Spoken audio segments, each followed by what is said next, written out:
कैकेयी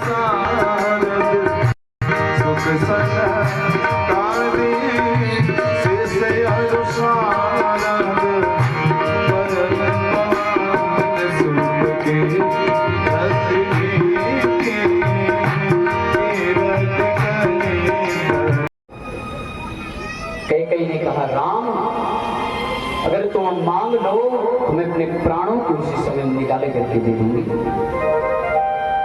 इससे अमूल्य और कौन सी चीजें हैं?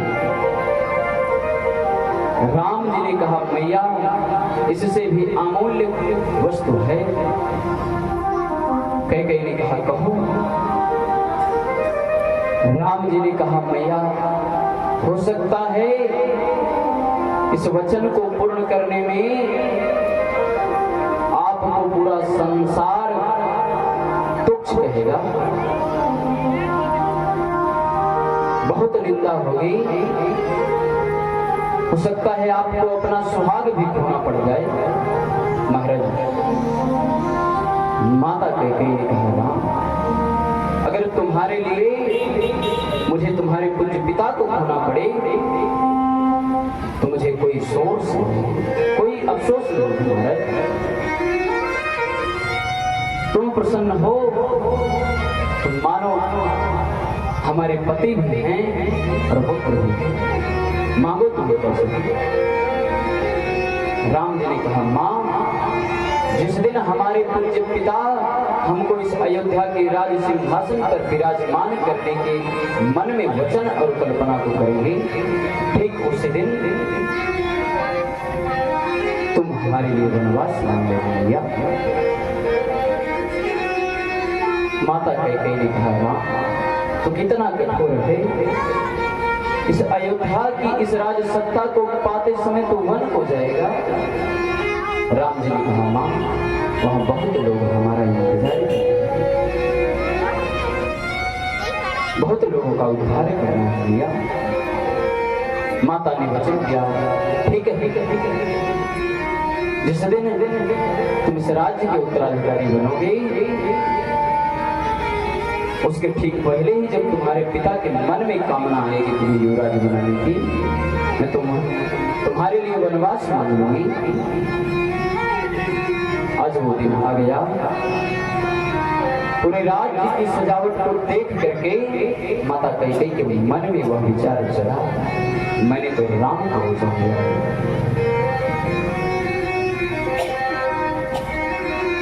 आज माता अपनी दिल को पत्थर बनाती है और पत्थर के समान कठोर बना करके अपने महल में जाकर के बैठ जाती है। इधर राम जी को सूचना चक्रवर्ती महाराज ने वशिष्ठ जी के द्वारा भेजा है। इसलिए कल राम को राजा बनना है। गुरुदेव जाकर के कुछ राज्य नियमों का आदेश करिए, कुछ नियम इनको बता दीजिए। महाराज गुरुदेव जैसे ही आकर के राम जी को बताएंगे। राम जी ने कहा, गुरुवर आपकी आज्ञा मुझे सुविधा है, अवश्य मैं आपकी आज्ञा का पालन करूंगा। और राम जी भूमि पर शयन करते हैं।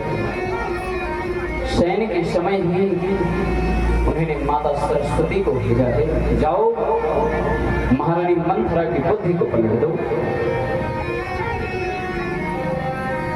सरस्वती जी जाकर के महारानी मंथरा की बुद्धि को कुबुद्धि में परिवर्तित कर दी। मंथरा आकर के माता कैकेयी से कहने लगी, क्या बात है रानी, बहुत खुशी हो। महारानी कैकेयी ने कहा, तुम्हें पता नहीं है कल सूर्योदय के समय ही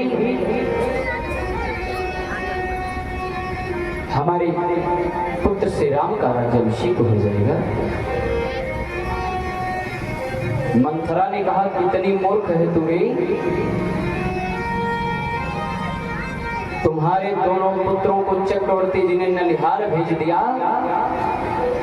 और कौशल्या के पुत्र को राजा बना रहे हैं। बहुत अच्छा किया है चक्रवर्ती जी, तुम्हारे लिए तो बहुत अच्छा कर रहे हैं। आज राम राजा होंगे, कल तुम राम की दासी बनोगी, तुम्हारा पुत्र उनका सेवक बनेगा और महारानी कौशल्या के वस्त्र को तुम्हें धुलना पड़ेगा, तब तेरी समझ में आएगा। महाराज, उस समय तो महारानी कैकेयी ने मंथरा को डांट दिया है। एक बुद्धनी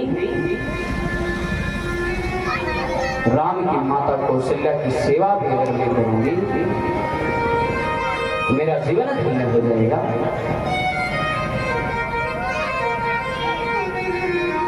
लेकिन कहते हैं अगर कोई व्यक्ति आपसे बार बार कोई गलत बात ही कहे, आप भले ही उसे ना माने, लेकिन बार बार जब वो व्यक्ति वही कहेगा तो अंत में आपको उसी बात को सत्य मान लेना पड़ेगा। महाराज क्यों? क्योंकि इतना उसमें वो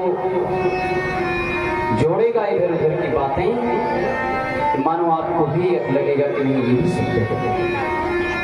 महाराज, आज माता कैकेयी की बुद्धि पलट गई, वस्त्र और आभूषणों का त्याग कर दिया, मलिन वस्त्र को धारण करके उपवन में जाकर बैठ गई और दासियों से संदेश भेजा है चक्रवर्ती जी को, रात्रि के समय की जाओ, चक्रवर्ती महाराज से कह दो महारानी कैकेयी इसी समय अपने महल में मेरे को बुलाया है। महाराज दासियां आकर के संदेश दी, महाराज की जय हो, महारानी कैकेयी इसी समय आपको अपने राजमहल में बुलाया है। चक्रवर्ती जी उसी समय महारानी कैकेयी के महल में गए हैं और जाकर के देखा है वस्त्र और आभूषण जमीन पर गिरे हैं और कोप भवन का दरवाजा खुला है। महाराज चक्रवर्ती जी समझ गए कुछ अनहोनी होने वाली है और जाकर के जब कोप भवन में देखा, महारानी कैकेयी जमीन पर गिरी पड़ी थी, रो रो करके अपने आंखों को लाल कर लिया था, केस को बिखेर लिए थे और